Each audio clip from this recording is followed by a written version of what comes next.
National Weather Service in Nashville has issued a tornado warning for southern Rutherford County in Middle Tennessee, southeastern Williamson County in Middle Tennessee, until 8:30 p.m. Central Daylight Time. At 7:54 p.m. Central Daylight Time, a severe thunderstorm capable of producing a tornado was located 10 miles east of Thompson Station, or 12 miles southeast of Franklin, moving east at 60 miles per hour. Hazard, tornado. Source, radar indicated rotation. Impact, flying debris will be dangerous to those caught without shelter. Mobile homes will be damaged or destroyed.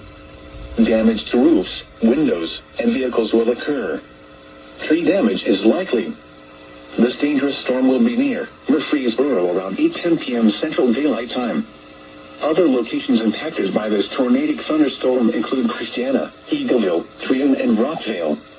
This includes the following highways: Interstate 24 between mile markers 76 and 91. Interstate 840 between mile markers 34 and 51. Take cover now. Move to a basement or an interior room on the lowest floor of a sturdy building. Avoid windows. If you are outdoors, in a mobile home, or in a vehicle, move to the closest substantial shelter and protect yourself from flying debris.